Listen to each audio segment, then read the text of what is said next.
प्रलंबित आहेत त्या संदर्भात आता आपण काय भूमिका घेणार आहोत? दिबा पाटील साहेबांच्या नामकरणाचा जो विषय आहे, खास करून मी सगळ्या भूमिपुत्रांना एक आनंदाची बातमी देईन की माझी मंत्री महोदय नायडू साहेबांसोबत भेट झाली, बैठक झाली. खूप चांगला प्रतिसाद त्यांनी दिला आणि येत्या 2 आठवड्याच्या आत ते त्यांच्याकडून जो प्रस्ताव आहे तो कॅबिनेटकडे पाठवणार अशा प्रकारचं आश्वासन त्यांनी दिलं. आणि हे खूप महत्त्वाचं आहे, कारण जोपर्यंत तो कॅबिनेटमध्ये जात नाही तोपर्यंत त्या प्रस्तावाला मान्यता मिळत नाही. आणि म्हणून तो प्रस्ताव जर कॅबिनेटमध्ये गेला तर लवकरात लवकर तो विषय सुटेल. आणि त्याच्याविषयी तेही खूप पॉझिटिव्हली आहेत. त्याच्याविषयी मुख्यमंत्री देवेंद्र फडणवीस साहेब देखील पॉझिटिव्ह आहेत. त्यांच्याशी देखील त्यांनी चर्चा केली आणि दोघांनीही सकारात्मक भूमिका घेतल्यामुळं तो देखील विषय लवकरात लवकर सुटेल. आणि एवढ्या वर्षाची जी भूमिपुत्रांची मागणी होती, जी प्रतीक्षा होती, ती लवकरात लवकर संपेल. आणि खरंच म्हणजे माननीय मंत्री महोदय नायडू साहेब असतील किंवा मुख्यमंत्री साहेब असतील, दोघांची मी या माध्यमातून आभार व्यक्त करतो. त्यावेळेस मंत्री महोदय अश्विनीजी वैष्णव साहेब यांनी देखील खूप चांगला प्रतिसाद दिला. महाराष्ट्र शासनाबरोबर माननीय मुख्यमंत्री देवेंद्र फडणवीस साहेब यांच्याशीही त्यांची चर्चा चालू असल्याचं त्यांनी सांगितलं. आणि मी देखील मधल्या काळात माननीय मुख्यमंत्री देवेंद्र फडणवीस साहेबांना भेटलो होतो.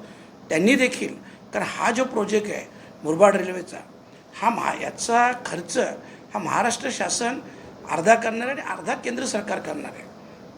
आणि म्हणून दोघांचीही मंजुरी येणे आवश्यक होतं. आणि आता हे अंतिम टप्प्यात आलेलं आहे. त्या दिवशी स्वतः अश्विनी वैष्णव साहेब बोलले की येत्या काही महिन्यातच, म्हणजे 3 ते 4 महिन्यात याच बजेटमध्ये या कामाला मान्यता मिळवून देईल अशा प्रकारचं त्यांनी मला आश्वस्त केलेलं आहे.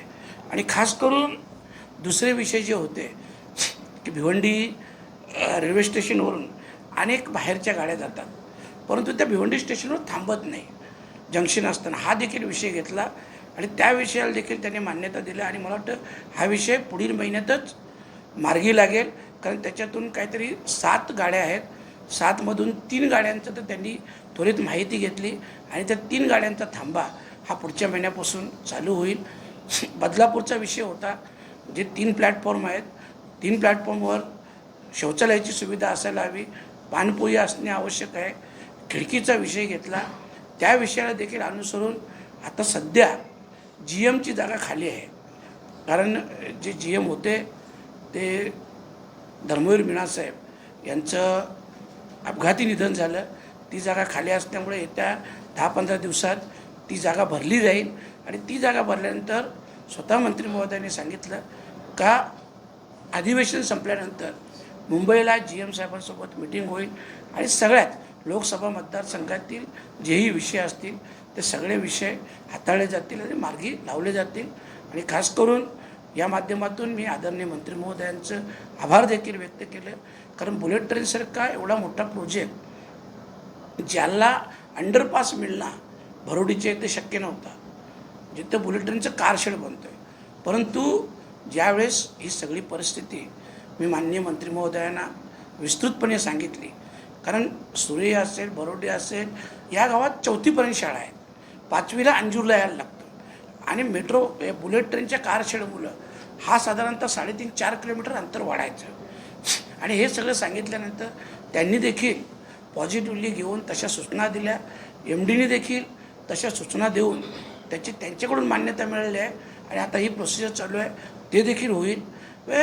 बऱ्याच गोष्टी, डोंगरालीचा एक अंडरपासचा विषय होता, तो मंजूर आहे, परंतु चालू करण्यासाठी मान्यता नव्हती. ती देखील त्या दिवशी माझ्यासमोर माननीय मंत्री महोदयांनी सही केली. अशी विविध कामांबाबत सकारात्मक सहकार्य हे मंत्री महोदयांनी केलेलं आहे. आणि येत्या काही महिन्यात ही कामं मार्गी लागतील. मुरबाड रेल्वेसाठी 1400 कोटींचा खर्च अतिरिक्त येणार होता, त्याबद्दल काय आश्वासन केलं? नाही, अतिरिक्त खर्च तुम्हाला सांगितलं, आता पूर्ण खर्च पकडूनच हा सगळा विषय चालू आहे. आणि याच्यातून महाराष्ट्र सरकार आणि केंद्र सरकार हे दोघे 50-50% खर्च करणार आहेत. सर, अनेक दिवसांपासून दिबा पाटलांचा आपले